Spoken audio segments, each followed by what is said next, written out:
NEET പരീക്ഷാ ചോദ്യപേപ്പർ ചോർന്നുവെന്ന ആരോപണത്തിൽ അന്വേഷണം കേരളത്തിലേക്കും വ്യാപിപ്പിക്കുകയാണ്. രാജസ്ഥാൻ പോലീസിന്റെ പ്രത്യേക സംഘമാണ് ഇത് അന്വേഷിക്കുന്നത്. വിഷ്ണു പ്രസാദ് വിവരങ്ങളുമായി ഡൽഹിയിൽ നിന്ന് ചേരുന്നുണ്ട്. വിഷ്ണു, ഇവിടെ വാട്സപ്പുകളിൽ ഈ ചോദ്യപേപ്പറിന്റെ അവസാന പേജ് ചോർന്നുവെന്ന് കേൾക്കുന്നുണ്ട്. ഇതിൽ മലയാളികൾക്ക് ബന്ധമുണ്ടോ? എന്തുകൊണ്ട് കേരളത്തിലേക്ക് അന്വേഷണം?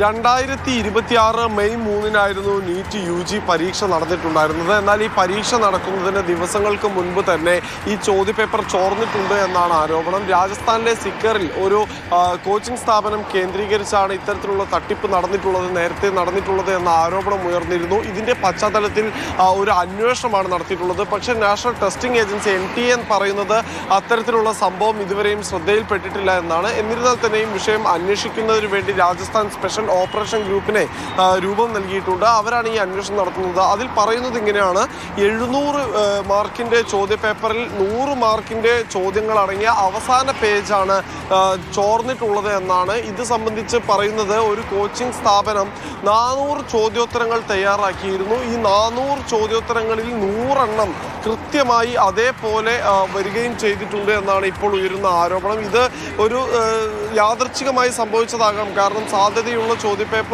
ചോദ്യങ്ങൾ ഉൾപ്പെടുത്തി ചോദ്യപേപ്പർ കോച്ചിങ് സ്ഥാപനങ്ങൾ തയ്യാറാക്കുമ്പോൾ അതിൽ ഉൾപ്പെട്ടതാകാം എന്നാണ് പറയുന്നത്. പക്ഷേ കൃത്യമായ ചോദ്യം അത് അതേ രീതിയിൽ തന്നെ ഈ ചോദ്യപേപ്പറിൽ അച്ചടിച്ചു വന്നിരുന്നു എന്നതാണ് ഇപ്പോൾ ഉയരുന്ന എതിരാരോപണം. കേരളത്തിലെ ഇത്തരത്തിൽ കോച്ചിങ്ങുമായി ബന്ധപ്പെട്ട് പ്രവർത്തിക്കുന്ന വാട്സാപ്പ് ഗ്രൂപ്പുകളിൽ ഈ ചോദ്യഭാഗങ്ങൾ അടങ്ങിയ ചോദ്യപേപ്പർ പ്രചരിച്ചിട്ടുണ്ട് എന്നാണ് ഇപ്പോൾ പരാതിക്കാർ പറയുന്നത്. അതുകൊണ്ട് തന്നെ കേരളത്തിലും ഇതിന്റെ അന്വേഷണം നടക്കുന്നുണ്ട്. കേരള പോലീസുമായി സഹകരിച്ചാണ് ഈ അന്വേഷണം നടത്തുന്നത് എന്ന് രാജസ്ഥാൻ പോലീസ് അറിയിക്കുകയും ചെയ്തിട്ടുണ്ട്. രാജസ്ഥാൻ, കേരളം എന്നിവിടങ്ങൾക്ക് പുറമെ മുംബൈയിലും സമാനമായ രീതിയിൽ ചോദ്യപേപ്പർ ചോർച്ച എന്ന ആരോപണം ഉയർന്നിട്ടുണ്ട്. സംഭവത്തിൽ ഇതുവരെ FIR രജിസ്റ്റർ ചെയ്തിട്ടില്ല. പക്ഷേ പ്രാഥമിക അന്വേഷണം ഇപ്പോൾ പുരോഗമിക്കുന്നുമുണ്ട്. എന്തായാലും സിക്കർ ഉൾപ്പെടെയുള്ള രാജസ്ഥാനിലെ കോച്ചിങ് കേന്ദ്രങ്ങളിൽ ഡൽഹിയിൽ നിന്ന് വിവരങ്ങൾ നൽകിയത്.